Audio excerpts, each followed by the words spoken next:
Each Saturday at this time, the National Broadcasting Company presents Morgan Beatty's War Telescope, a review of the war week and a forecast of possible developments to come. Morgan Beatty is NBC's veteran war reporter in the British capital. And so for his regular Saturday report, we take you now to London. This is Morgan Beatty looking at the 197th week of war through the War Telescope. This was the week the pattern of Allied victory over the Axis in Europe began to unfold. It was the week of the 1,000 bomber raid on Pantelleria, the raid that sunk Mussolini's island aircraft carrier in the Mediterranean. The swift conquest of Pantelleria, therefore, is a milestone in warfare. This was also the week of the heaviest heavy bomber raid of the war on industrial Germany.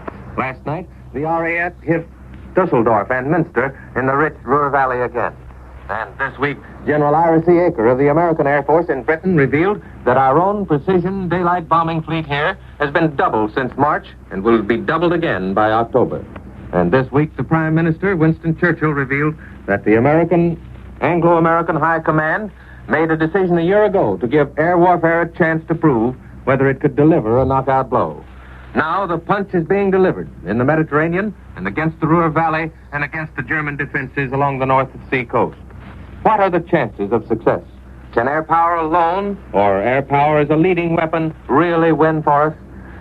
If there were anything like a sure answer to that question, the High Command could sit back and wait for the end, calm and secure in the inevitability of that end. And you and I could sort of coast up to the finish line and let the airplane take the shortcut route to victory. But we can't sit back, for the answer is not in the bag, as it were. Air power is still a pioneer force, even yet. Before the war's over, we may thank our lucky stars for that fact, because pioneers are people who set out to prove what they believe. All of us know the stories of pioneer days in our own far west, how our grandfathers and great-grandfathers had faith in a new land, a faith that carried them to conquest over wild Indians and the trackless forests and deserts, and at a frightful cost in lives. But they won, while the stay-at-homes were saying they were foolhardy. And today, the pioneer spirit is still the beacon light of the Great West, except, that is, for an occasional Zoot Suit riot. It is discouraging a little to read the stories of the Zoot Suit crisis in English papers. But anyway, the pioneer spirit has always won. And it's the same with the Allied Air Forces. They believe in their weapon, like our Western pioneers believed in a new land, with zeal and faith and determination. Headlines follow in the slipstream of the airman's deeds. The sensational nature of the aviator's weapon helps, but his obvious honesty also plays a part. The RAF commentators in London, for example, are the best press agents of all time. Barnum and Bailey never had better ones. They seldom speak without making a headline, but they pull no wool over anybody's eyes. They're well aware of the fact that air power cannot carry a steady supply of food and fuel and ammunition, and above all, air bases on its back, like armies and navies.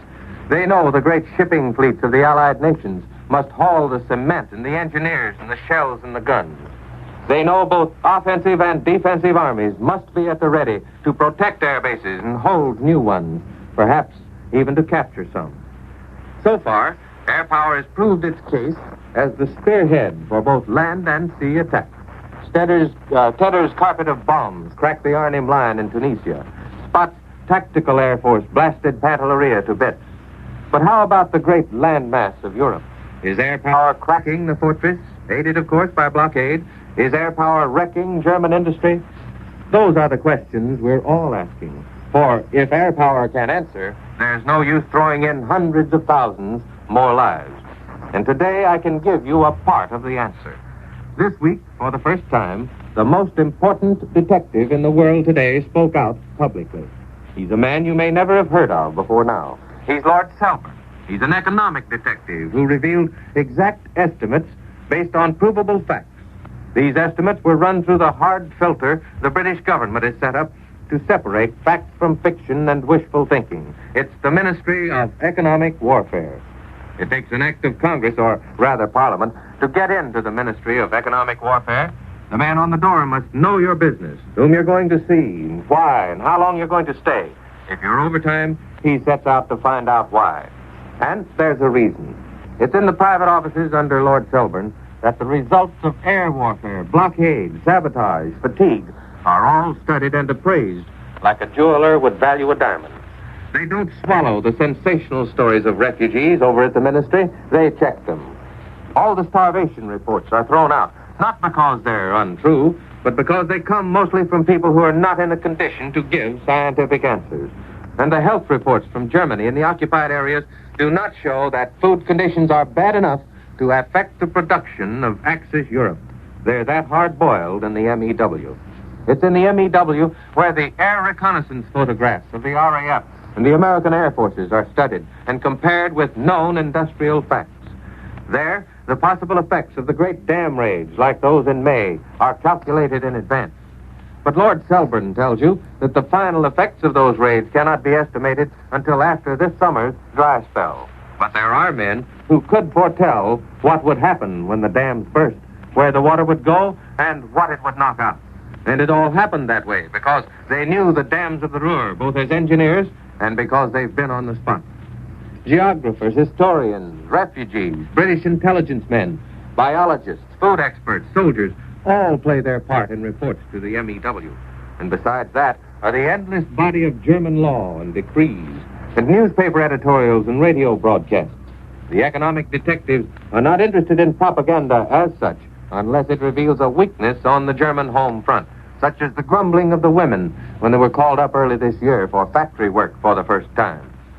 From all of these things, Lord Selborne and his men, and women too, by the way, can tell you that the Germans were forced to bar outsiders from Essen by law after one of the big raids. The economic detective knows, and he won't tell you why he knows or how, that one of these raids cost 300,000 persons their businesses or their homes. That streetcar service had stopped and wouldn't be resumed until a certain date. He knows exactly how much of certain industries has been damaged and how long before they can be repaired. For example, the repair on the roof of one plant alone will cost about $5 million and a certain number of man-hours of labor. All these man-hours have been added up, and the total effect on German economy is thus calculated. Guesswork is ruthlessly thrown aside.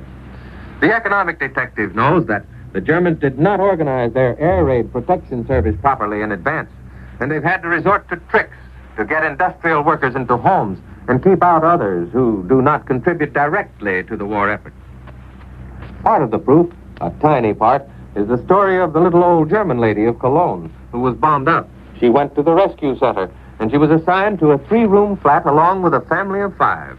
She was also given a permit to buy furniture and pots and pans and a mattress and a cupboard. But permit or no permit, there were none of these things to be had anywhere.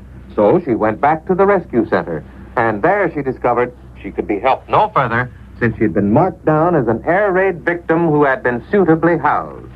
All of this, of course, contributes to fatigue, and that factor, too, is figured into the economic detective's calculations.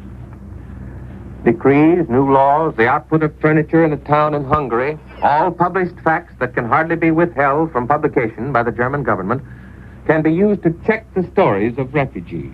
The fact is finally distilled out that Germany was not prepared to handle air raid victims in the Ruhr and to get people back to work quickly.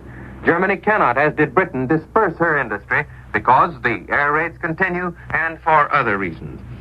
Sometimes the economic detectives get amazingly puzzling clues. The other day in the German paper Der Angriff, a dispatch from Magdeburg reported a meeting of Nazi Party speakers. They planned a drive for factory rallies. 3,000 rallies between June the 1st and September the 1st. Why are these rallies necessary between those dates? Are they going to cut vacations this year? How will the workers take it if they do?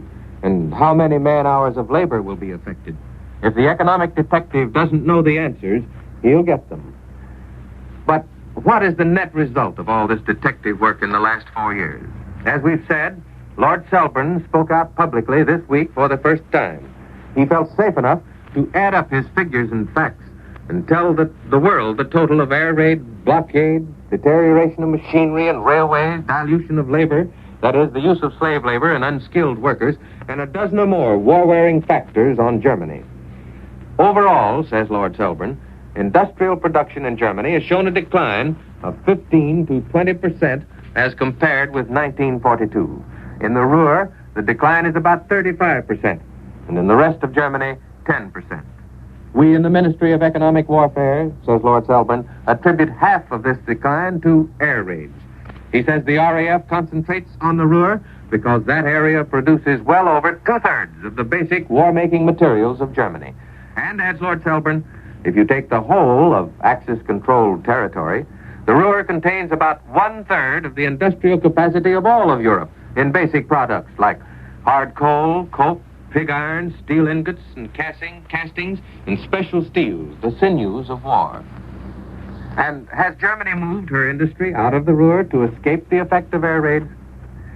There is, Lord Selburne answered, no target like the Ruhr in the whole world.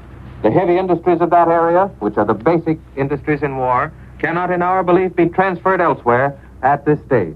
You can't pick up a coal mine and transport it. You can't pick up a whole population of a city and transport it without building houses.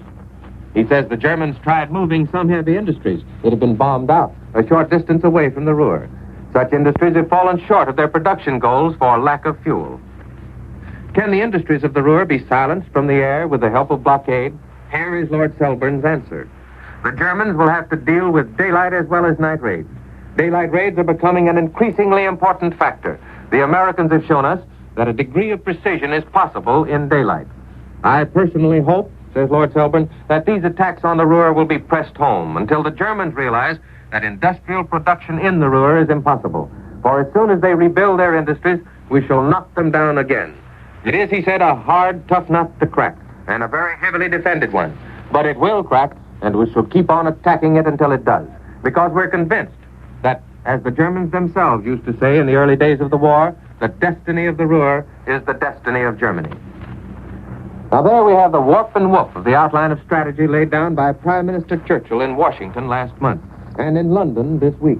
The main point is not to sit back and expect air power to win for us, to accomplish the inevitable. The big job, and we cannot stress this too often, is to convince the Germans that the end is inevitable, and one way to do it is to crack the industrial back of the Ruhr. So far, the economic detective report that half the destruction of industry, half the lag in Germany, has been produced by air power, superimposed, of course, on blockade. That's half of 20%. But many experts would agree, however, that no more than half of Germany's industry would have to be destroyed to produce a convincing proof to German leadership that defeat is inevitable. That means the air weapon has really done 20% of the job its leaders had mapped out for it. And that's just what the airman wants to tackle, the rest of it. Air power has sunk Rommel, it's sunk Arnhem, and he's blasted Pantelleria, backed, of course, by the elaborate backbone of supply and blockade furnished by our armies and navies. Naturally, the airman is convinced he can sink the Ruhr. The pioneer is eager to do what's never been done before. Now he's got the word of the best economic detective service in the world, the British Ministry of Economic Warfare, that he's already done 10 to 20% of the job in a test run ending on June the 1st. Meanwhile, in the background, stand Churchill and Roosevelt in the high command. Obviously, they hope the airmen can come through, but they also stand ready to throw the weight of the armies and the navies into the fray, to set going those other measures Churchill talks about but does not reveal.